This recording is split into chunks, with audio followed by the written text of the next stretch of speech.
Rajan, the Western Region Chairman of CII, various other dignitaries who have joined today's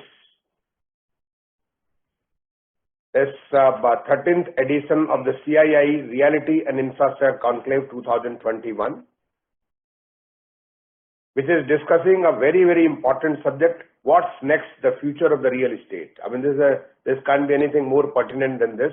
This subject is going to be discussed for the next 2 days, and the various delegates representing the real estate sector who have joined on the digital platform from different parts of the country. A very, very good afternoon to all of you. I would like to switch over to Hindi right away because I'm addressing in our country and I love speaking Hindi.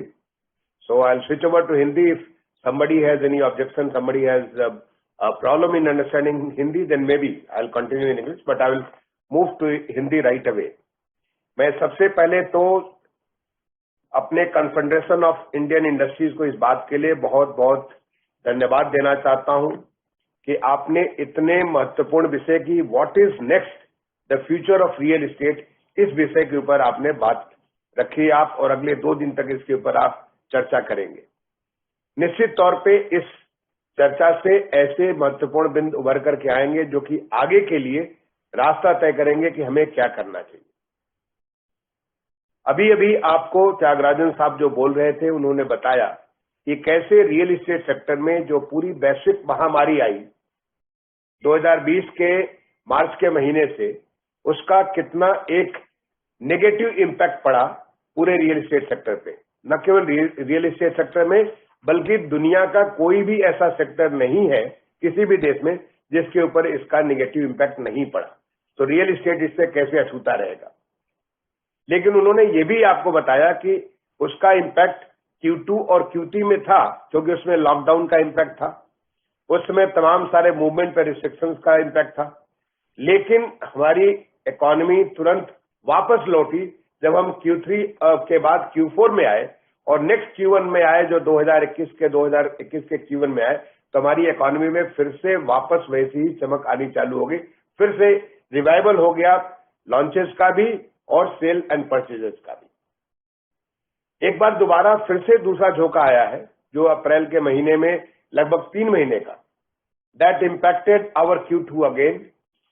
लेकिन दोबारा उसके बाद सितंबर के बाद से फिर से एक बार अगर आप देखें तो फिर से रिवाइवल चालू हो गया। और मैं निश्चित तौर पे समझता हूं कि जब JLL की अगली रिपोर्ट आएगी या अन्य हमारे जितने भी रियल्टी सेक्टर में जो इस पे काम करते हैं उन लोगों की रिपोर्ट आएगी, जो ऑलरेडी तमाम सारे इकोनॉमिक न्यूज़पेपर्स में या आर्टिकल्स के माध्यम से आने चालू हो गए, कि इसका सीधा असर पड़ेगा कि हमारे जो वी शेप में रिकवरी हो रही है इकोनॉमी की, उसका असर हमारे परचेज के ऊपर भी और उसके जो नए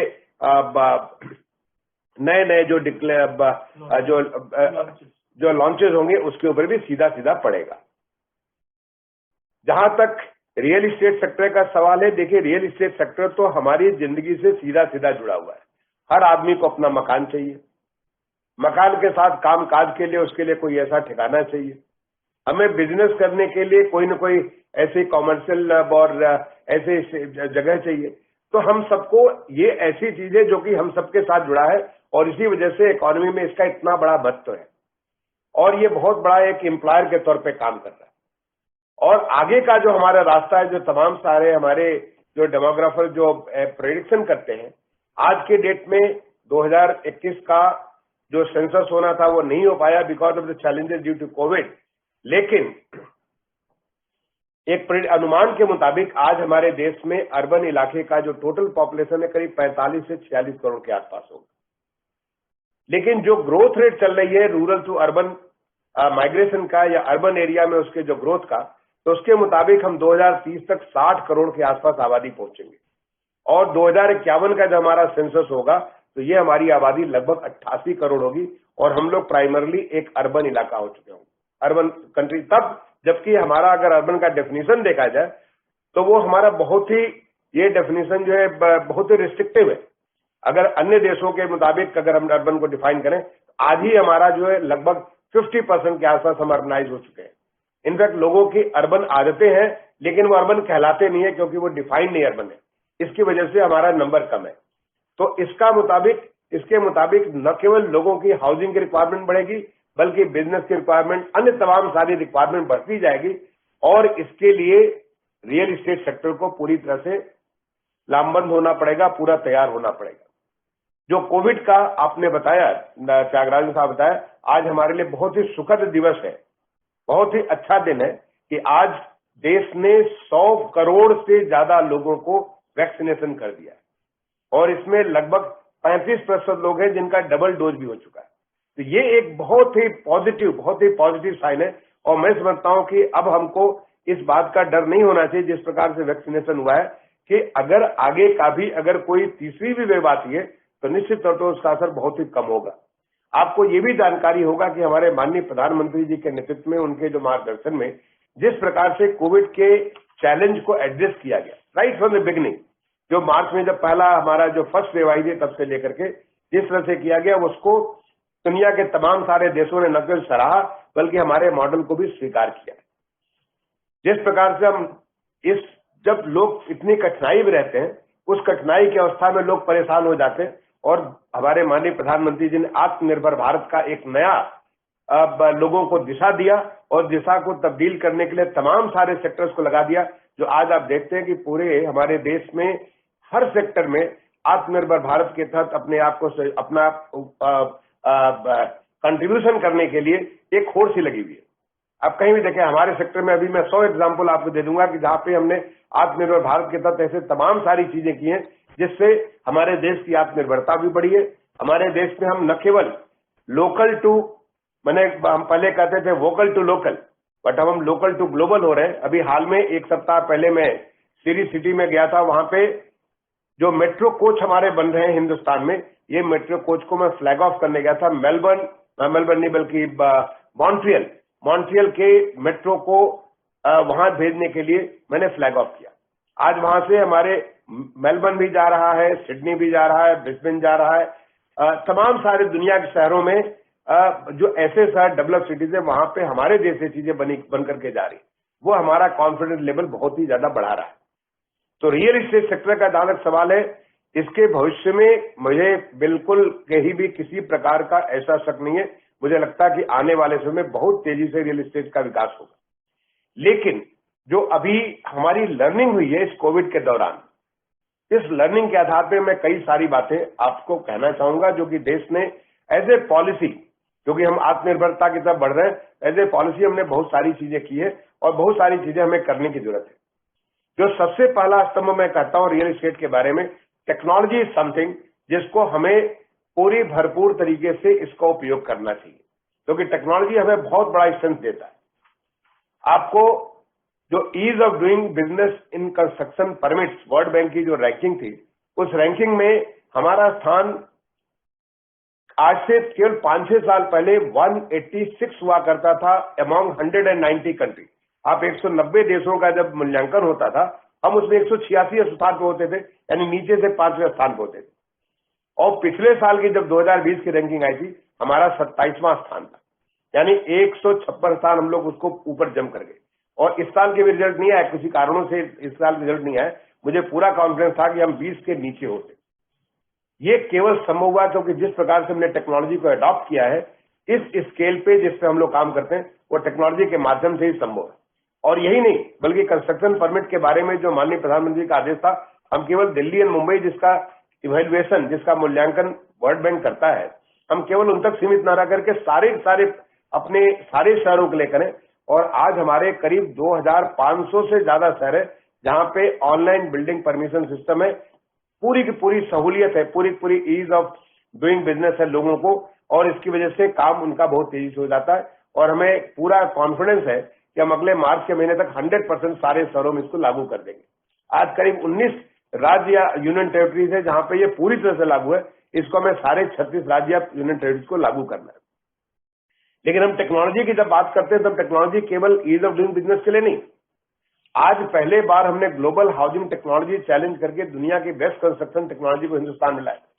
6 टेक्नोलॉजी को इस साल की शुरुआत पहली जनवरी 2021 की शुरुआत ही माननीय प्रधानमंत्री जी ने किया कि चेन्नई में, राजकोट में, इंदौर में, लखनऊ में, रांची में, अगरतला में ऐसी 6 विभिन्न टेक्नोलॉजी, बिल्कुल अलग टेक्नोलॉजी है, जिसके माध्यम से बहुत तेजी के साथ न केवल रिसोर्स की एफिशिएंसी होगी, न केवल क्लाइमेट की रेजिलियंस होगा, न केवल इससे एक्सपीडियस इसको जो बहुत तेजी से इसका काम होगा, बल्कि कॉस्ट सेविंग भी होगी।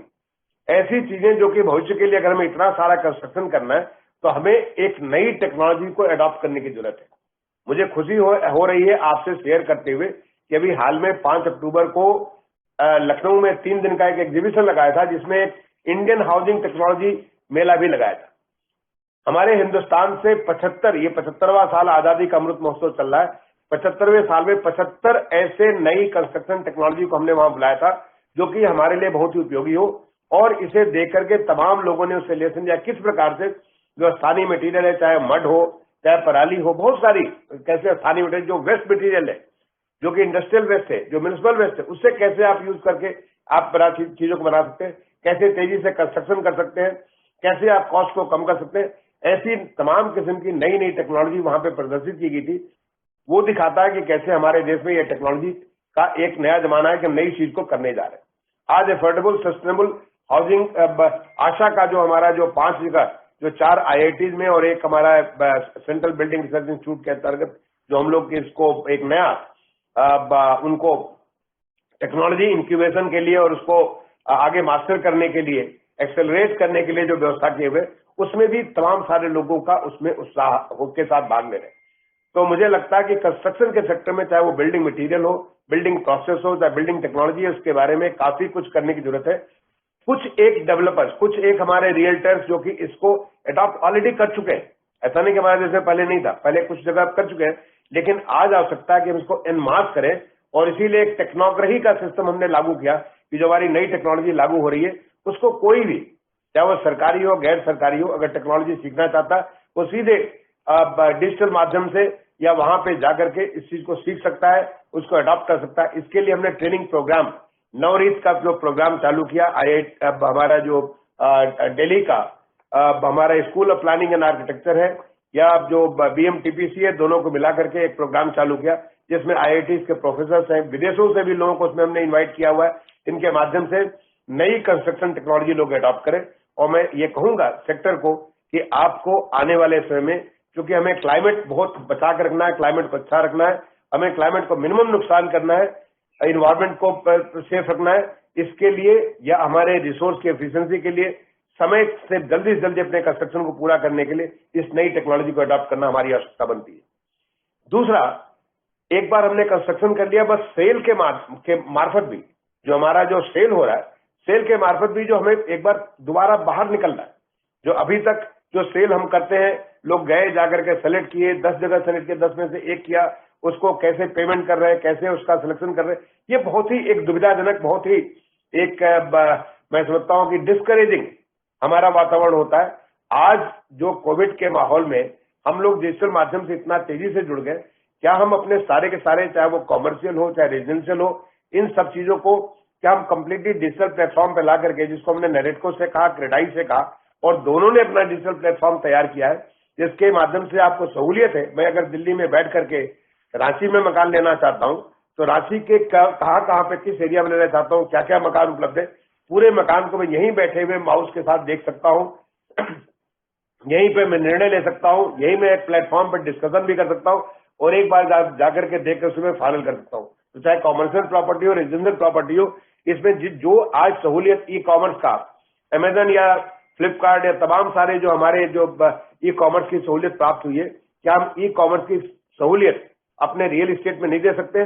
बिल्कुल दे सकते हैं। और उसको देने से मैं समझता हूं कि जो कंज्यूमर, आपने कहा कि ये कंज्यूमर इंडस्ट्री है, ये कंज्यूमर इंडस्ट्री, कंज्यूमर को अगर आप सहूलियत देंगे तो आपके इंडस्ट्री का सेल में इजाफा होगा, और सेल में इजाफा के साथ साथ बहुत सारी क्वालिटी इसमें बहुत ज्यादा अच्छी आ जाएगी, लोगों का कॉन्फिडेंस आपका बढ़ जाएगा। जो दूसरी जो चीज है इंपॉर्टेंट इस सेक्टर में, जो 2016 में रेरा का कानून आया रेगुलेशन के तौर पे, मैं समझता हूं रेरा के आने के बाद इस सेक्टर में तमाम सारे लोगों का, शुरुआत में तो लोगों को कुछ कंफ्यूजन था, कुछ टेक्नोलॉजी की दिक्कत है क्या? है? पहले कुछ लोगों को दिक्कत है रेरा के आने के बाद, लेकिन एक बार जब बॉम्बे हाई कोर्ट ने सारे के सारे इसको जजमेंट दे दिया, उसके बाद इस पे विराम लग गया। लोगों का जो कंफ्यूजन था उस पे विराम लग गया। चल रहा है नहीं चल रहा है? यस।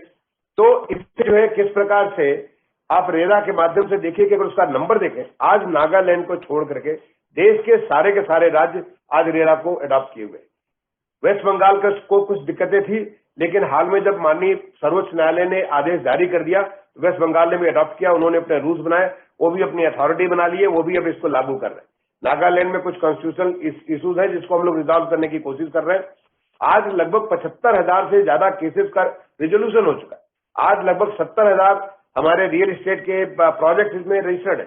आज लगभग करीब 55,000 के आसपास जो है रियल एस्टेट एजेंट इसमें रजिस्टर्ड है। तो इसका जो एक बहुत ही पॉजिटिव इंपैक्ट ये हुआ कि हमारे जो रियल एस्टेट सेक्टर में लोगों का कॉन्फिडेंस बढ़ा। लोगों को अभी बीच में जब कोविड का चैलेंज आया, उसमें हमने तमाम सारे ऐसे एक्शन भारत सरकार ने लिए जिसके माध्यम से लोगों का और कॉन्फिडेंस बढ़ा है। तो मैं समझता हूं कि ये भी एक मेजर पॉजिटिव चीज है इस सेक्टर के बारे में। दूसरी एक अभी हाल में हमारे यूनियन कैबिनेट में मॉडल टेनेंसी एक्ट को जो एक यूनियन कैबिनेट ने इसको पास किया और पास करने के बाद सारे राज्यों को भेजा गया। ऑलरेडी आसाम ने इसको अपने नए कानून का रूप दे दिया। उसके पहले तमिलनाडु ने, आंध्र प्रदेश ने, उत्तर प्रदेश ने, उन्होंने भी इसको कानून का रूप दिया। मेरी जानकारी में है कि आने वाले विंटर सेशन में तमाम सारे राज्यों में यह कानून का रूप ले लेगा। मॉडल टेनेंसी एक इतना आसान तरीका बना दिया, मैं समझता हूं कि ये पूरा रियल एस्टेट सेक्टर को एक रिवोल्यूशनाइज कर देगा। एक नई अपॉर्चुनिटी निकल करके आ रही। वो नई अपॉर्चुनिटी है, पहले लोग अपने मकान होते हुए भी किराए पे इसलिए नहीं देते थे कि उन्हें डर था एक बार किराए मकान दे दिए तो हमें वापस नहीं मिलेगा।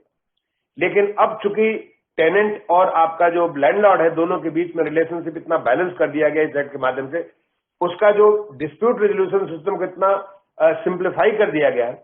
उनके दोनों की जो क्या क्या उनकी रिस्पॉन्सिबिलिटीज है, उनकी सारी चीजों को इतना सिंप्लीफाई और इतना ट्रांसपेरेंट बना दिया गया है, जिसकी वजह से आने वाले समय में मुझे लगता है कि एक नया सेक्टर में एक नई ऊर्जा आएगी। और वो ऊर्जा आएगी कि लोग अब लोगों के लिए हॉस्टल भी बना सकते हैं, कामकाजी लोगों के लिए, पढ़ने वाले बच्चों के लिए। अभी तक तो जो सरकारी सिस्टम था वहीं में हॉस्टल बनता था, कॉलेज हॉस्टल बनाते थे, यूनिवर्सिटी हॉस्टल बनाते थे। अब प्राइवेटली भी लोग इसको एक बिजनेस अपॉर्चुनिटी के तौर पर लेकर के चल सकते हैं। जो तमाम सारे हमारे मकान नहीं बिक पाते थे उसको आप एक रेजिडेंशियल रेंटल के तौर पे इसको कर सकते हैं। तो एक ये पूरा सेक्टर में सकता हूं कि रेंटल के माध्यम से एक बहुत बड़ा एक चेंज आने वाला है। आप अगर देखें कि आईएमएफ की एक स्टडी है 2016 की, उनका अनुमान था कि $20 बिलियन का रेजिडेंशियल मार्केट हमारा था। तो अगर केवल रेजिडेंशियल मार्केट 20 बिलियन था और अगर इसको हम कॉमर्शियल को भी अगर ले लें तो इसको मिलाकर के 40 बिलियन अगर कर लें, यानी 3-4 लाख करोड़ रुपए का ये मार्केट है। और 3-4 लाख करोड़ का मार्केट पूरा इनफॉर्मल तौर पे चलता था, अब वो एक फॉर्मल तौर पे जब चलेगा, इससे एक नई ऊर्जा पूरे रियल एस्टेट सेक्टर में आएगी। जो तीसरा जो चीज है ईज ऑफ डूइंग बिजनेस के बारे में तो मेजर फोकस होता है, मैंने ऑलरेडी आपसे बात किया। चौथा जो सरकार का जो एक प्रोग्राम के माध्यम से प्रधानमंत्री आवास योजना, मैं आपको फिगर्स शेयर करना चाहूंगा। ये एक ऐसी खुशहाल चीज है, दुनिया में आज तक कभी इस स्केल का हाउसिंग का प्रोग्राम कभी चला नहीं, किसी भी देश ने नहीं चलाया, न अपने देश में न किसी और देश में। आज हम आपको लेटेस्ट फिगर बता रहे हैं, 114 लाख 1.14 करोड़ इतने मकान हमने सैंक्शन कर दिए। आज हमने लगभग 89 लाख मकान जिनके ऊपर काम चालू कर दिया और 52 लाख मकान उसमें हमने पूरा कर दिया। और मैंने इससे 52 लाख मकान 52 lakh houses, such a huge number in just 6 years। और ये 52 लाख हाउसेज केवल मकान चारदीवारी नहीं, बल्कि ये मकान वहां की महिला के नाम पे। सबसे बड़ी चीज, एक महिला को एम्पावर किया गया।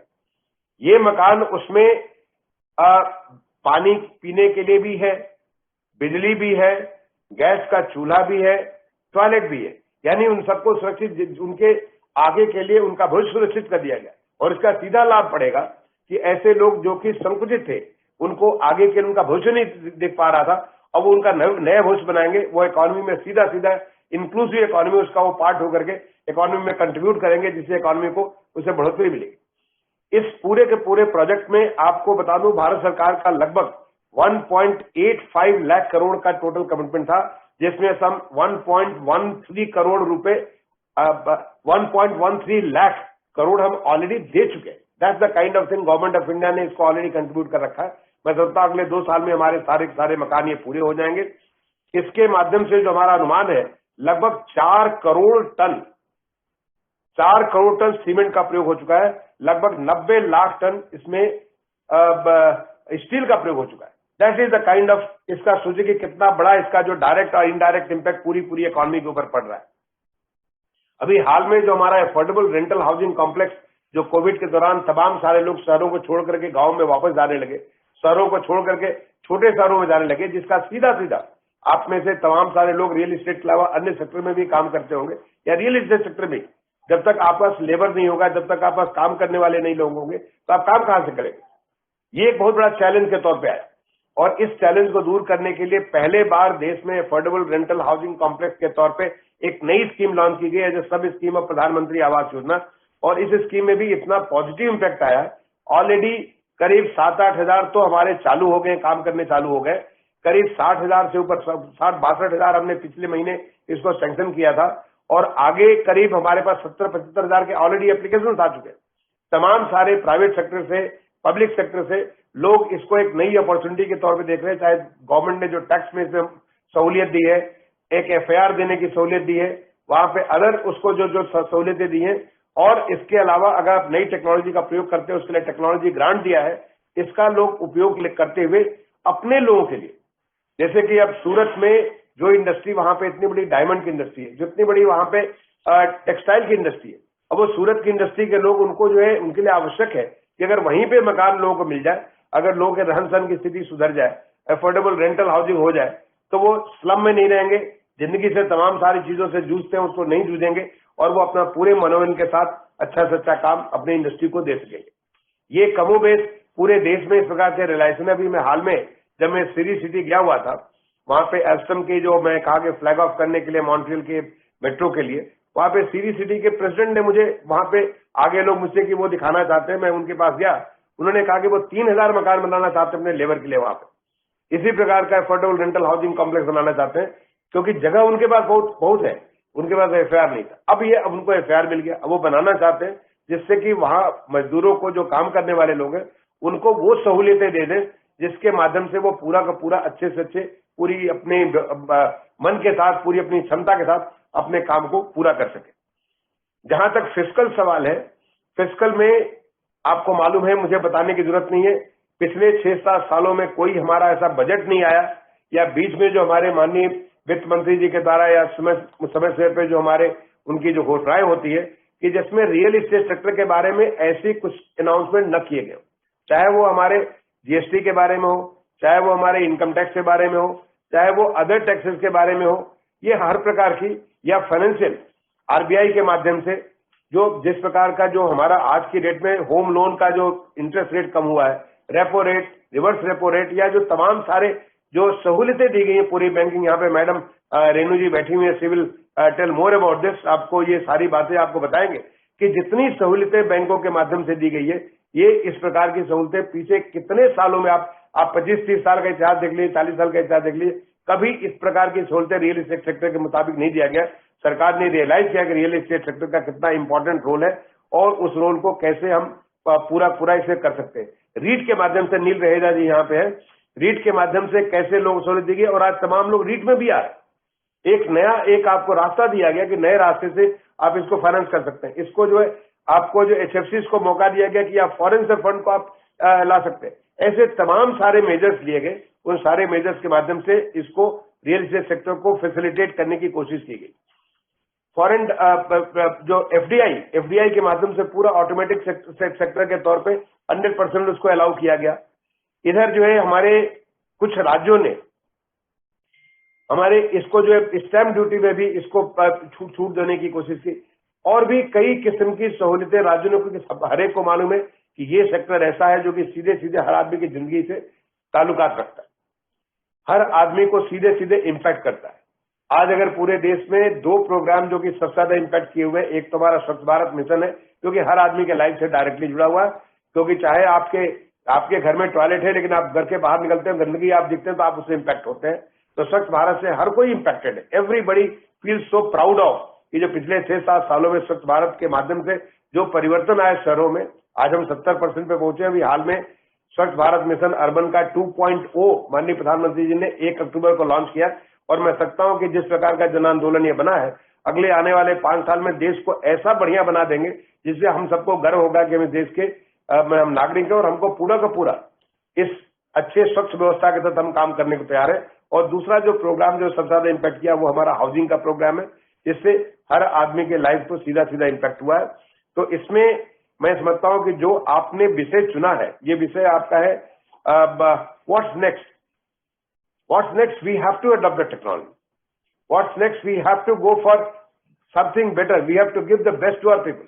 And how to give the best to the people? With the use of technology, whether it is in construction, whether it is in facilitating the business through which this constructed area can be given to them. Now is the area जहाँ पे shared offices की बात की जा रही है, shared housing की बात की, बहुत सारे तमाम सारे so many new things have come up in the market. उन तमाम सारी चीजों को कैसे हम लोग अपने व्यवस्था में ला सकते हैं, how we can use this can have a beautiful technology when I am able to address some over 5,000 people across the country sitting in my office, which was just impossible only few years back. अगर आप 4 साल 5 साल पहले सोचते और आपको अगर ये कहते कि हमारे देश में संभव है, आप कह सकते थे नहीं संभव है। लेकिन आज इस प्रकार का हमारा जो टेक्नोलॉजी जिस प्रकार से विकास हुआ, all this things are possible. तो हमको ये सोचना है क्योंकि देश आगे बढ़ रहा है, देश का तो जो तरक्की हो रही है, हम एक नए भारत की तरफ आगे बढ़ रहे हैं। हम अपने देश की आजादी का 75वां साल मना रहे हैं, 75th year of Indian independence being celebrated as आजादी का अमृत महोत्सव। आपने हमारे माननीय प्रधानमंत्री जी को सुना 15 अगस्त 2021 को लाल किले के प्राचीर से जब उन्होंने आह्वान किया कि जब हम देश की आजादी का 100वां साल मनाएंगे, यानी 2047 में, हम पे कुछ लोग होंगे भी, कुछ लोग नहीं भी होंगे, लेकिन हमारा देश रहेगा। तो 2047 में हमारा देश कैसा होगा, क्या हम उसको सोच सकते हैं? और अगर हम सोच सकते हैं तो 2047 के देश को बनाने की शुरुआत क्या हम अभी से नहीं कर सकते? और इसीलिए उन्होंने सबको आह्वान किया कि हम लोग ट्रांसफॉर्मेटिव मोड में थे, अब हमें सेचुरेशन मोड में जाना है। जो भी करना है पूरा पूरा सेचुरेट कर देना है कि जिससे कि हम जो करें इस लेवल का कर दें कि जिससे लोगों की ऐसी सहूलियत हो और देश हमारा बहुत आगे बढ़ जाए। तो चाहे वो इकोनॉमी हमारी 3 ट्रिलियन टू 5 और 5 to 10 की यात्रा करें, या लोगों के जीवन का स्तर, ईज ऑफ लिविंग बेस्ट से बेस्ट हो जाए, चाहे ईज ऑफ डूइंग बिजनेस, जो काम करने के तौर तरीके उसमें बहुत सहूलियतें हो जाए, ये सारी रास्ते हैं।